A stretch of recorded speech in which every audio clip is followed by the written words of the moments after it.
تو جو آپ پیسہ بچاؤ گے نا کل وہ، میں جب ابھی چھوڑو پھر اپنی باتیں کرنا مناسب نہیں ہے، پھر وہ کچھ لوگ اس میں وہ بھی پس جائیں گے بیچارے، وہ کہیں گے ہماری برائی کر دی آپ نے بیٹھ کے، اگرچہ میں اشارتاً بات کروں لیکن ان تک بات پہنچ جائے گی نا، وہ کہیں گے اچھا.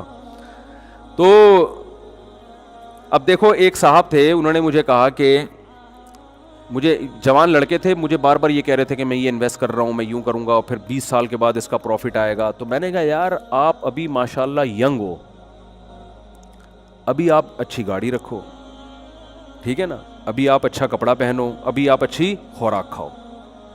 اللہ نے یہ ساری ضرورتیں پوری کرنے کے بعد اللہ نے مزید اگر پیسہ دے دیا تو تھوڑا بہت رکھ لو کل کے لیے. تو پہلا فالٹ کیا ہے کہ کل کا یقین نہیں ہے. کراچی کا کوئی ٹرک اللہ نہ کرے کچل کے چلا جائے تو اسٹیکر بن کے سڑک پہ چپک جاؤ گے، کیونکہ ایسے ٹرک ہیں یہاں پہ. اچھا ان کو نظر بھی نہیں آ رہا ہوتا، یہ بائکوں والے، ان کو اتنے اوپر ان کے گلاسز ہوتے ہیں نا پیچھے دیکھنے کے لیے کہ وہ بائکوں والے نظر نہیں آتے ان کو. تو کل کا یقین نہیں ہے. اور دوسری بات یہ ہے کہ آج جو ہے نا آپ کی، وہ آئندہ کل سے کھانے کے لحاظ سے زیادہ اچھی ہے، تو اس لیے آج ہی کھا لو. کیا خیال ہے؟ تو بچانے کا جو کانسیپٹ ہے نا، بچانے کا شریعت کا بالکل الٹ ہے. ہم بچانا اس کو سمجھتے ہیں کہ آج نہیں کھایا کل کے لیے رکھ دیا. اسلام اس کو بچانا نہیں کہتا، اسلام اس کو ضائع کرنا کہتا ہے. اسلام کہتا ہے جو پیسہ آپ کا تھا آپ پہ لگا ہی نہیں تو وہ آپ کا ہے ہی نہیں. بچانا یہ ہے. نبی کیا ہے بچانا؟ حدیث میں آتا ہے رسول اللہ صلی اللہ علیہ وسلم گھر تشریف لائے، امی عائشہ سے آپ صلی اللہ علیہ وسلم نے پوچھا کہ کچھ کھانے کو ہے؟ انہوں نے فرمایا کہ ایک ہدیہ آیا تھا ہمارے گھر میں، کچھ بکری کا پایا تھا یا کیا تھا، تو میں نے سارا صدقہ کر دیا، ایک تھوڑا سا کھر اس کا بچ گیا ہے. کچھ مجھے پورے الفاظ یاد نہیں ہے حدیث کے، مفہوم بیان کر رہا ہوں، باقی سارا کیا کر دیا؟ صدقہ. دیکھو ایسی کنڈیشن میں ہماری کیا حالت ہوتی ہے، ہم کہتے ہیں یہ کوئی صدقہ سینٹر کھولا ہوا ہے تم نے، یہی ہوتا نا. وَلَا يَحُضُّ عَلَىٰ طَعَامِ الْمِسْكِينِ، قرآن کہہ رہے جس کا آخرت پر ایمان نہیں ہوتا وہ کھانا کھلانے کی ترغیب نہیں دیتا. وہ بیوی کو بھی ترغیب نہیں دیتا کہ بیگم تم نے کیا خیراتی ادارہ کھول کے رکھا ہے، وہاں سے ہدیہ آیا اور تم نے اٹھا کے صدقہ کر دیا. لیکن ہمارے نبی کا چونکہ آخرت پر ایمان تھا، نہ صرف یہ کہ اس پر آپ کو غصہ نہیں آیا بلکہ آپ نے اپریشیٹ کیا، اور ایسے خاندانی طریقے سے اتنے زبردست الفاظ سے امی عائشہ کی حوصلہ افزائی کی، حالانکہ اب کھانے کو آپ کے پاس نہیں ہے، اتنا سا بچ گیا ہے. تو آپ نے فرمایا کہ عائشہ تم جو یہ کہہ رہی ہو کہ سارا صدقہ کر دیا، بچا صرف یہ ہے. فرمایا نہیں، بچا وہ ہے جو صدقہ کر دیا، یہ ختم ہونے والا ہے. میں سمجھا پا رہا ہوں اپنی بات؟ تو جس کا آخرت پر ایمان ہوتا ہے وہ کھانا کھلانے کی ترغیب دیتا ہے. کھانا تو محض ایک علامت ہے، مقصد لوگوں کی ضرورتیں پوری کرنے کی ترغیب خود بھی کرتا ہے، دوسروں کو بھی ترغیب دیتا ہے. تو آج گھروں میں یہ چیزیں کیا ہو گئی ہیں بھائی؟ ختم. بچپن سے بچوں کو پیسہ کمانا سکھایا جا رہا ہے، خرچ کرنا نہیں. گلک خرید کے دے دیتے ہیں ان کو. گلک ہوتا ہے نا، ابھی کیا کہتے ہیں آج کل نئی زبان میں اس کو، ہم تو گلک کہتے تھے، گلک ہی کہتے ہیں کہ اس میں جمع کرو، اس میں جمع کرو، اس میں جمع کرو، اس میں جمع کرو. کمیٹیاں ڈال رہے ہیں، کمیٹیاں ڈال کے پھر نکلے گی. اور عجیب بھکاری پن ہے یار. میرے پاس عجیب قسم کے بھکاری آتے ہیں، میرا دل چاہتا ہے میں ان سے پیسے مانگوں. حقیقت ان کے حالات سے پتہ چلتا ہے کہ جی وہ زکوٰۃ کے پیسے آپ کے پاس آئے ہوئے ہوں گے تو اتنے روپے چاہیے، کیا کرنا ہے، یہ ضرورت ہے، فلانی ضرورت ہے، یہ ضرورت ہے. تو میں کہتا ہوں آپ کی تو اتنی تنخواہ ہے، کہتے ہیں وہ ہم نے کمیٹی ڈالی ہوئی ہے اصل میں آڑے وقت کے لیے. جس آدمی نے کمیٹی ڈالی ہوئی ہے اس کا مطلب اس کے پاس تون بھرنے کے لیے ضرورت سے زیادہ ہے، تبھی تو نکل رہی ہے کمیٹی کے لیے پیسے نکل رہے ہیں. تو میں بھی بہت ڈھیٹ ہوں الحمدللہ اس معاملے میں، اللہ نے مجھے بڑا ڈھیٹ بنایا ہے. میری جیب سے پیسہ نکالنا آسان نہیں ہے، یہ بتا دوں. آپ سمجھ رہے اتنی سخاوت تو مفتی صاحب کے پاس جب جا کے مانگو ایک دم نوٹوں کی گڈی نکال کے دیں گے. بھیکاری کے لیے میری جیب سے نکلنے کے اصول بہت سخت ہے. اپنی مرضی سے دے دوں تو کوئی مستحق نہیں بھی ہو، اپنے پیسے اگر دینا چاہے انسان، دوسروں کی امانتیں تو غیر مستحق کو نہیں دے سکتا میں، اپنے پیسے مستحق نہیں بھی لے جا بھائی. لیکن آپ ٹرائی کر کے دیکھ لیں، 1 کروڑ روپے میرے پاس پڑے ہوئے ہوں اور آپ آگے مانگ کے نکلوانے کی کوشش تو کر کے دیکھیں, ایسا آپ کا خاندانی قسم کا انٹرویو ہوگا کہ آپ بولو گے ایسا تو ہم جب فوج میں بھرتی ہونے کے لیے گئے تھے نا, ISSB کا امتحان دیا تو اس وقت بھی ایسا انٹرویو نہیں ہوا تھا. کیوں لے رہا ہے بھائی تو پیسے؟ ایک صاحب آئے کہ مجھے بہت شدید ضرورت ہے, میں بالکل یہ ہو رہا ہوں, اور بہت ایسے واقعی بڑی ضرورت تھی, ان کو بیماری چل رہی تھی, کو پتہ نہیں کینسر تھا کیا تھا, اور اب میں بہت پریشان ہوں, تو مجھے اتنے لاکھ روپے چاہیے اور واقعی ضرورت تھی, تو آپ کوئی زکوٰۃ سے بھی تعاون کر دیں یا صدقے سے کر دیں. یہ ہے جو کل جن کے ہاں کل کا مفہوم بالکل کیا ہے, چینج ہے. ادھر نبی کی حالت کیا ہے, اپنی ضرورت قربان کر کے کل کے لیے امی عائشہ نے دے دیا تو حوصلہ افزائی کر رہے ہیں, چلو آج بھوکے رہ جاتے ہیں, کل اللہ ہمارا پیٹ بھر دے گا. حدیث میں آتا ہے نا, نبی صلی اللہ علیہ وسلم نے فرمایا قیامت کے دن اللہ اعلان کرے گا, کہاں ہیں وہ لوگ جب میں بھوکا تھا تو انہوں نے مجھے کھلایا, جب میں پیاسا تھا تو انہوں نے مجھے پلایا. قیامت کے دن لوگ بھوک اور پیاس سے تڑپ رہے ہوں گے, تو لوگ کہیں گے اے اللہ تو کہاں سے بھوکا ہو سکتا ہے, تو کہاں سے پیاسا ہو سکتا ہے؟ تو اللہ کہے گا میری مخلوق بھوکی تھی, اس مخلوق کا جس نے خیال رکھا تو وہ ایسے تھا جیسے اس نے میرا خیال رکھا. دیکھو آپ کسی بچے کو بھوکا ہو کھلا دو, باپ خوش ہوتا ہے کہ نہیں ہوتا؟ کیونکہ باپ کا اس سے کیا ہے, تعلق. تو اللہ کا بھی مخلوق سے تعلق ہے. نبی صلی اللہ علیہ وسلم جب مشرکین مکہ کو یہ باتیں بتاتے تو وہ اعتراض کرتے, انطعم من لو یشاء اللہ اطعما. دیکھو کیسے اعتراض کر کے نا کسی بھی چیز پہ آپ اعتراضات کر کے جان چھڑا سکتے ہو. وہ کہتے تھے کہ ہم اگر اللہ چاہتا ہے, اللہ کو اپنی مخلوق کا اتنا خیال ہے تو خود ہی کیوں نہیں کھلا دیتا. نبی صلی اللہ علیہ وسلم جب مشرکین کو ترغیب دیتے کہ غریب مسکینوں کو کھانا کھلایا کرو, تو وہ جواب میں کہتے انطعم من لو یشاء اللہ اطعما. اللہ چاہتا ہے کہ مخلوق کا پیٹ بھرے تو اللہ خود ہی کیوں نہیں بھر دیتا, اللہ خود ہی کیوں نہیں کھلا دیتا ان کو. تو اس لیے ہر اعتراض ایسا نہیں ہوتا کہ اس کا جواب دیا جائے. یہ تو بالکل واضح بات ہے کہ اللہ تو آزماتا ہے اپنے بندوں کو, نظام ہے اس کا, ایک سسٹم بنایا ہے اس نے. تو چاہے تو اللہ دنیا میں غریب رکھے ہی نہیں اور امتحان ہو ہی نہیں. قرآن تو یہاں تک کہتا ہے اگر ہم چاہیں تو سب کو زبردستی ہدایت دے کے جنت میں لے جائیں. ہم تو یہ بھی کر سکتے ہیں, اللہ کو شوق تھوڑی ہے لوگوں کو جہنم میں ڈالنے کا, لیکن اللہ کا ایک نظام ہے کہ جنت میں وہ جائے گا جو امتحان میں پورا اترے گا, جو ناکام ہوگا اس کے لیے جہنم کی آگ ہے, اگرچہ اللہ اس آگ پہ خوش نہیں ہوتا. تبھی تو قرآن کہتا ہے ما یفعل اللہ بعذابکم, اللہ تمہیں عذاب دے کے کیا کرے گا, اس کو کوئی خوشی تھوڑی ہوتی ہے. ان شکرتم وآمنتم, بشرطے کہ تم شکر کرو اور ایمان لے کر آؤ. تم شکر کرو ایمان لے آؤ تو کیا ضرورت ہے اللہ کو عذاب دینے کی. اللہ اپنے بندوں کو عذاب دے کر خوش نہیں ہوتا. تو حدیث میں آتا ہے قیامت کے دن اعلان ہوگا, کہاں ہیں وہ لوگ جب میں بھوکا تھا تو انہوں نے مجھے کھلایا. دیکھو میں پیسہ خرچ کرنے پر زیادہ فوکس کرتا ہوں اپنے بیانات میں, بدنی عبادت کو میں عام طور پہ زیادہ فوکس نہیں کرتا. بدنی عبادت کرنے والے مارکیٹ میں ہول سیل کے حساب سے ملیں گے. دل میں دولت کی محبت نکل جائے ایسے آپ کو معاشرے میں آٹے میں نمک کے برابر ملیں گے. یہ جو دولت ہے نا, پیسہ, آج اس کو لوگوں نے خدا بنا لیا ہے, تبھی چہروں کی رونقیں ختم ہو گئیں. ہر وقت غریب غریب بنا پھر رہا ہوگا, پیسے ہی نہیں ہے, پیسے ہی, جب بھی بات پیسے ہی نہیں ہے یار, گزارا ہی نہیں ہو رہا, پیسے ہی نہیں ہے, گزارا ہی نہیں ہو رہا. بھائی یہی رونا ہے منہ سے, پتہ نہیں کیا عجیب. خوش رہا کرو بھائی, بولو یار بنتا تو ایک پراٹھا تھا, 2 کھا لیا ہم نے, ٹھیک ہے نا, بنتا تو ایک بھی نہیں ہے. جو نیچرل خوراک ہے نا انسان کی 2 ٹائم ہے, یہ پراٹھے تو صبح صبح, یہ تو گریوی ہے. اللہ گریویاں بھی کھلا رہا ہے, پھر بھی کہتے ہیں پیسے ہی نہیں ہے, کرائے کے گھر میں رہ رہا ہوں. وہی منہ سے برستا رہے گا. ان کو کسی وظیفوں سے سکون نہیں ملنے والا.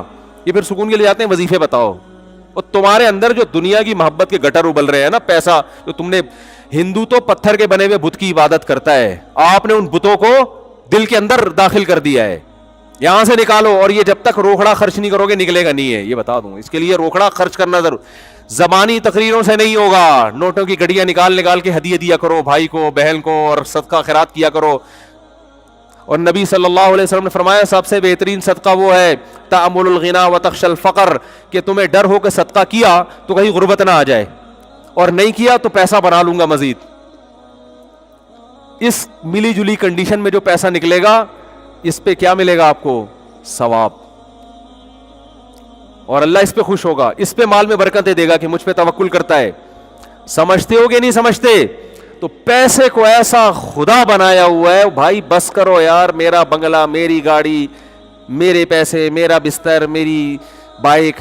ٹھیک ہے دوستوں یاروں میں تھوڑا بہت شکر کے طور پہ ٹھیک ہے یار، گاڑی نہیں خریدی ہے، مٹھائی ہو جائے تو اچھی بات ہے، یہ شکرانے کے طور پہ تو ٹھیک ہے. فخر کرنے کی چیزیں نہیں ہیں یہ تو کھلونے ہیں مٹی کے. بچے کو آپ نئی سائیکل دلا دیں دوستوں کے سامنے گھماتا رہے گا بھائی میری سائیکل، بڑے ہنس رہے ہوتے ہیں کہ اس کو کیا ہو گیا اتنے سے کھلونے پہ ہنس رہا ہے. تو بالکل جب ہم گاڑیوں پہ فخر کرتے ہیں نا 2-2 کروڑ کی، تو فرشتے ایسے ہی ہنستے ہیں، وہ کھلونا ہے مٹی کا، لوہے سے نکلا لوہا بن جائے گا تھوڑے دنوں میں، کباڑ میں بکے گی. یہ کھلونے چھین لیے جائیں گے آپ سے، مر جاؤ گے تو یہ گاڑی آپ کے وارث چلائیں گے، یہ گھر آپ کے وارثوں کے حصے میں آ جائے گا. تو وہ میرے پاس آئے اور کہنے لگے یہ ضرورت وہ ضرورت، میں مرا جا رہا ہوں، میں یہ ہو رہا ہوں، تو فلانا ہو رہا ہوں، تو اتنے پیسے چاہیے. تو میں نے کہا آپ کی گاڑی کتنے کی ہے؟ گاڑی تو بھائی میری ضرورت ہے. تو میں نے کہا جو آپ کو بیماری آئی ہوئی ہے اس سے زیادہ ضروری ہے گاڑی. یہ لوگوں کی سوچ بتا رہا ہوں میں، اس کو سمجھیں، کیونکہ بیان جب تک مثال نہ دی جائے نا تو جو سمجھانا چاہ رہا ہے انسان وہ سمجھ میں نہیں آتا. اس لیے میں وہ جو ریئل مثالیں جو چل رہی ہیں مارکیٹ میں، جس طرح کے لوگوں میں چل رہا ہے حساب کتاب، میں نے کہا آپ کہہ رہے ہیں آپ کے پاس پیسے نہیں ہے کہ؟ میں نے کہا میرے پاس ہیں پیسے، میرے پاس پیسے ہیں لیکن آپ کو دینے کے لیے نہیں. اتنا سچ بولنا بھی بڑا مشکل کام ہے. میں نے کہا میرے پاس پیسے ہیں مگر آپ کو دینے کے لیے نہیں. آپ کا جو علاج کینسر ہے یا کچھ بھی ہے، میں اس طرح سے کسی کا واقعہ بیان کرتا ہوں کہ اس کے خوابوں میں بھی نہ آئے کہ میرا واقعہ بیان ہو رہا ہے، وہ نہیں پہنچے گا. جس کا واقعہ ہے نا میں کچھ چیزیں بدل دیتا ہوں اس میں، سمجھ رہے ہیں، تاکہ کسی کے پردہ دری بھی نہ ہو اور وہ خود بھی نہ اپنی بے عزتی محسوس کرے. تو اس لیے میں واقعے کے جو اہم پوائنٹ تو باقی رکھتا ہوں، باقی ساری کردار اور ادار سب چیزیں چینج کر دیتا ہوں میں. تو میں نے ان سے کہا کہ آپ اپنی گاڑی کو بیچ دیں. میں تو بغیر گاڑی کے کیسے؟ میں نے کہا W11 بہترین چیز ہے. W11 کیا ہے؟ بہترین. میں نے کہا گاڑی بیچیں اور یہ پیسہ آپ علاج پہ لگائیں، اور پھر آپ کے پاس اگر کنوینس کے پیسے بھی نہ ہوں تو W11 کے کرائے کے لیے میں آپ کو زکوٰۃ دینے کے لیے تیار. یہ تو واقعی پھر پیدل تھوڑی جائے گا نا، لانڈی یا صدر کہیں جا رہا ہے تو پیدل تھوڑی جائے گا. ویسے تو اصولی طور پر جو غیرت مند لوگ ہوتے ہیں وہ کہتے ہیں ہم پیدل چلے جائیں گے، W11 کا کرایہ بھی کسی سے نہیں لیں گے. لیکن پھر یہ اس کے لیے بہت زیادہ توکل چاہیے. چلو ہم اس کا مکلف نہیں بناتے.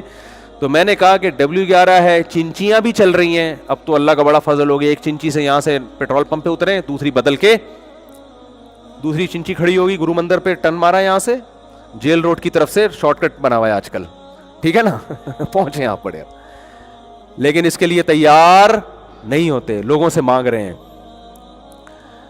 اللہ کی ایک عادت ہے کہ جس نے مخلوق کے سامنے ایک دفعہ ہاتھ پھیلا لیا نا تو بس دنیا میں ہم نے دیکھا ہے کہ پھر وہ پھیلاتا ہی رہتا ہے. اور حدیث میں آتا ہے من یستعفف، جس نے اپنی عزت کی حفاظت کر لی. کیسے؟ کہ ہاتھ نہیں پھیلاؤں گا کسی کے سامنے. اس کو کہتے ہیں عزت کی حفاظت. لوگ کہتے ہیں نا یار آج تک اس آدمی نے مانگا نہیں ہے کبھی. اچھا لگتا ہے نا یہ جملہ، ورنہ کبھی سسر سے پیسے مانگ رہا ہے، کبھی سالوں سے مانگ رہا ہے، کبھی کس سے مانگ رہا ہے، کبھی کس سے مانگ رہا ہے، منگتا بنا رہتا ہے. تو میں نے ان سے کہا کہ آپ اپنی گاڑی بولو بیچیں. ادھر ایک صاحب کسی کے 1.5-2 کروڑ روپے لے کے بھاگ گئے. مجھے کہنے لگے میں کہاں سے دوں بھائی، میرے پاس تو پیسے ہی نہیں ہے، میں جس سے میں نے قرضہ لیا ہوا میں تو دے ہی نہیں سکتا، میری مدد کریں. میں نے کہا آپ بالکل دے سکتے ہیں. میں کہاں سے دوں؟ میں نے کہا اپنا گھر بیچو، دے دو اس کے 1.5 کروڑ. کہہ رہے گھر بیچ کے روڈ پہ آ جاؤ. میں نے کہا روڈ پہ نہیں آئیں گے آپ کرائے پہ لے لیں گھر. میں نے کہا پھر اگر کرائے پہ بھی پورا نہیں ہوتا، کرایہ بھی جیب سے نہیں نکل رہا، تو پھر ہم آپ کے ساتھ انشاءاللہ تعاون بولتے کیوں نہیں کریں گے، کیونکہ گھر بیسک ضرورت ہے انسان کی، روڈ پہ تو نہیں رہ سکتا نا. پیسے پہ سانپ بن کے بیٹھے ہوئے ہیں اور کہتے ہیں یہ جو قرض دینے والا مجھ سے پیسے مانگ رہا ہے اور دیکھو میرا خیال بھی نہیں ہے میں غریب آدمی ہوں. غریب کہاں سے ہے؟ 240 گھر کا 200 گز کا گھر لے کے بیٹھا ہوا ہے, 3 اسٹوریاں بنی ہوئی ہیں اس کے اوپر, بیچ بھائی اس کو. تو کہہ رہے نہیں یہ میں کہاں جاؤں گا, یہ آپ کا ہیڈک نہیں ہے, یہ اس کا ہیڈک نہیں ہے جس نے آپ کو پیسے دیے کہ آپ کہاں جائیں گے. اس کے 1.5 کروڑ حلال کر دیے جو آپ پر حرام تھے, اس کو نصیحتیں کی جا رہی ہیں. تو میں نے کہا بھائی ابھی دے دو تو آسانی سے نکل آئیں گے, ورنہ قیامت کے دن جو ہے نا یہ 1.5 کروڑ میں تمہاری جتنی نمازیں اور جتنے تبلیغ کے چلے اور 4 مہینے اور جتنے حج یہ سارے نکل جائیں گے. پھر وہ ابھی آسانی سے معاملہ چھوٹ جائے گا. نبی صلی اللہ علیہ وسلم تو جنازہ نہیں پڑھاتے تھے جو کسی کے پیسے لے کے دنیا سے چلا جاتا تھا کہ قرض ہے اس کے اوپر. آپ نے فرمایا شہید کا ہر گناہ معاف ہوتا ہے مگر قرض شہید کا معاف نہیں ہوتا. کسی نے کاروبار میں پیسے لگائے آپ کھا گئے تو یاد رکھو شہادت بھی ملے گی تو یہ معاف نہیں ہوگا, پیسے دینے پڑیں گے آپ کو. ایسے کسی کا مال اتنے نمازی یہ کام کر رہے ہیں, کسی کا مال کھانا اتنا آسان کام بن چکا ہے کہ نمازیوں میں یہ کام ہو رہا ہے, کیونکہ وہ نماز کی اہمیت تو جانتے ہیں, مال کھانا کتنا بڑا جرم ہے اس کا ان کو پتا نہیں ہے. تو میں جو اپنے بیانات میں بدنی عبادت سے زیادہ پیسوں کی ترغیبات جو دیتا ہوں نا, خرچ کرو, اس کی وجہ یہ ہے کہ اللہ کو دنیا کی محبت پسند نہیں ہے. اللہ چاہتے ہیں اس کو مسافر خانہ سمجھو. مسافر خانہ آپ سمجھتے ہو یا نہیں سمجھتے, اس کا آپ کے نمازی یا حاجی ہونے سے پتا نہیں چلتا, اس کا آپ کا صدقات و خیرات سے اور آپ دوسرے کا حق ٹائم پہ ادا کرتے ہو یا نہیں کرتے اس سے پتا چلتا ہے. لوگ کیا کرتے ہیں, پیمنٹ کا ٹائم آ گیا, 1 تاریخ کو پیمنٹ کرنی ہے آپ نے, لیکن آپ کہتے ہو کہ چونکہ مانگ نہیں رہا تو کیوں نہ اس سے فائدہ اٹھا کے ان پیسوں کو میں کسی بزنس میں لگا دوں, تھوڑے دن بعد اس کو واپس کر دوں گا. یہ بھی لالچ ہے, ہوس ہے کہ اگلے کا پیسہ آپ نے ادا کرنا ہے اور آپ اس سے کیا کر رہے ہو. جیسے بینک میں آپ پیسہ چھوڑ دو تو سود کماتا رہتا ہے نا, بینک تو خوش ہوتا ہے نا. دیکھو بینک آپ کو سہولت دیتا ہے جب چاہو پیسے نکال دو, لیکن خوش نہیں ہوتا کہ آپ پیسے نکالو. بینک آپ کو سہولت دیتا ہے, آپ کے 1 کروڑ ہیں 10 کروڑ ہیں 20 کروڑ ہیں, جب آپ چیک لے کے پہنچ جاؤ گے بینک پابند ہے قانوناً کہ آپ کو بولو نا دے, لیکن خوشی اس پہ ہوتی ہے کہ دے مانگو آپ, خوشی اس پہ ہوتی ہے کہ آج کے بجائے کل لے لو, تو کیونکہ جتنے دن پڑا رہے گا اس سے پیسہ کمائے گا آپ کے پیسے سے.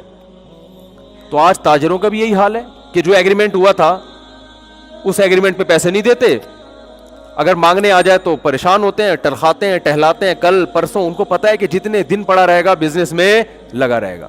یہ نیچ حرکت ہے, گھٹیا حرکت ہے, یہ اس کی علامت ہے آپ نے ان دیواروں اینٹوں سے دل لگا لیا ہے. بھائی خاندانی طریقے سے پیسے کماؤ, 2 پیسے جو عزت کے ساتھ ہوں وہ زیادہ بہتر ہے اس قارون کے خزانے سے جو لوگوں کا پیسہ آپ زبردستی اپنے پاس گھما رہے ہو.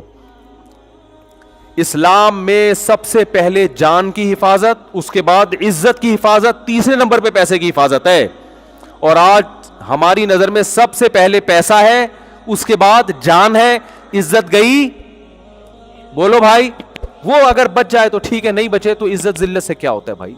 2 گالیاں سنا دے گا نا, بول دے گا بھائی اتنی بڑی داڑھی رکھ کے پیسے نہیں دے رہا, یہ بول دے گا نا, تو یہ تو سنتے رہتے ہیں, اپنے سسر صاحب سے سنتے رہتے ہیں اس طرح کی تانے. ہم عزت دار آدمی کی نظر میں یہ تانا بہت خراب ہوتا ہے. عزت دار آدمی جو ہے نا اس کو یہ تانا کہ کوئی آپ پر یہ الزام لگا دے کہ آپ نے اس کے پیسے کھائے ہوئے ہیں, اس کی نظر میں شرم سے ڈوب مرنے کا مقام ہوتا ہے یہ کہ بھائی میرے پر یہ الزام کیسے لگ گیا. میں ایک سبزی والے کا واقعہ سناتا ہوں نا اکثر, نہیں وہ چونے والا سبزی والا نہیں, وہ تو بہت ہی عزت دار آدمی تھا, خاندانی. یہاں ایک سبزی والا ہوا کرتا تھا, پتہ نہیں 10-12 سال سے کہاں غائب ہے, غریب آدمی سبزی بیچتا تھا. یہ واقعہ میں نے کئی بار سنایا ہے لیکن ہے بڑا خاندانی واقعہ. میں وہاں اس کے پاس اکثر جا کے بیٹھا کرتا تھا, بڑا نیک شریف آدمی تھا اور بڑی محنت کرتا تھا, وہ عزت دار تھا, مجھے بڑا اس سے دوستی ہو گئی.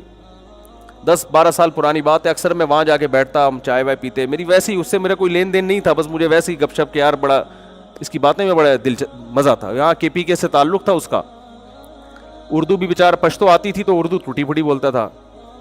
ایک دن کیا ہوا, میں بیٹھا ہوا ہوں 10-15 منٹ نا, میں اس کے پاس جا کے بیٹھتا تھا. میں بیٹھا ہوں, ایک خاتون آئی اور انہوں نے اسے کہا کہ تم نے جھوٹ بول کے یہ سبزی دی ہے مجھے. تو اس نے کہا کہ باجی یہ سبزی غلطی سے چلی گئی ہوگی آپ کے پاس, تھوڑا سا اس میں داغ واغ لگا ہوا تھا, تو میں کوئی دھوکے باز آدمی نہیں ہوں, کوئی بات نہیں چینج کر دیتا ہوں میں. اچھا وہ روزانہ کی کسٹمر تھیں اس کی, روزانہ کے کسٹمر کو تو انسان کبھی بھی بولو کبھی بھی نہیں چھوڑتا. وہ تو سر پہ جوتے بھی لگایا, کہتا ہے نہیں سبزی مجھ سے ہی لیا کرو, میں جوتے کھا لوں گا, کیونکہ پیسہ ہے نا, عزت وزت کی تو کوئی ویلیو نہیں ہے.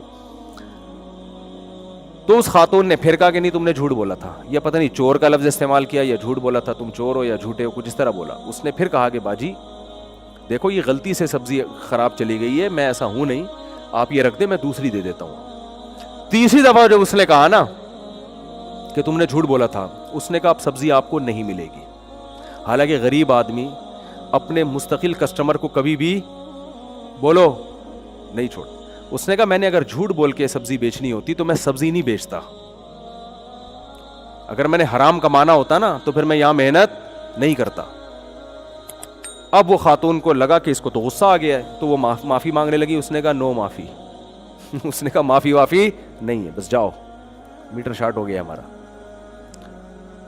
اب وہ بیچاری پیچھے پڑی ہوئی ہے, دیکھ چل چھوڑ دے یار تو یہ رکھ لے بس کوئی بات نہیں. اس نے کہا نہیں, تم نے مجھے بولا کہ جھوٹ بولتا ہوں میں چور ہوں, اب نہیں ملے گی. وہ بھائی اس نے حد کر دی, لیکن یہ بھی اڑ گیا. بظاہر آپ کو لگے گا یہ سبزی والا بد اخلاق تھا, لیکن مجھے لگا کہ یہ آدمی اس کا بلڈ کیا ہے, یہ کسی خاندانی باپ کا خاندانی بیٹا ہے. نہیں آ رہی بات, یہ تھوڑی کہ کچھ بھی بول دو. اب دیکھو آدمی جو سچی مچی کا جھوٹا یا چور ہوتا ہے نا, اسے جب بول دو چور ہے تو ایک دم مصنوعی غصہ آئے گا اس کو, مصنوعی مجھے چور بولا. اندر اندر سے خوش ہو رہا ہوگا کہ آپ جیسے ایک وہ چور کو پکڑ کے لایا گیا نا عدالت میں, تو جج نے غصے سے اس کو بولا کہ تم نے کمبخت اتنی خوبصورتی سے اتنے روپے چرائے ہیں کہ کسی کو کان و کان بھی خبر نہ ہوئی. کہہ رہے شکریہ سر, آپ پہلے آدمی ہیں جنہوں نے میرے فن کی اتنی بہترین انداز میں تعریف کی ہے. جج صاحب آپ کا بہت شکریہ, پہلے, ورنہ آج کل سب اناڑی کہتے تھے مجھے, آپ پہلے آدمی ہیں جو اس کرسی پہ بیٹھ کے میرے فن کی تعریف کر رہے ہیں. تو جو چور ہوتا ہے اس کو تھوڑی اس سے کہ اس کو کوئی چور بول دے, جو نہیں ہوتا اس کے لیے یہ تانا بہت برا.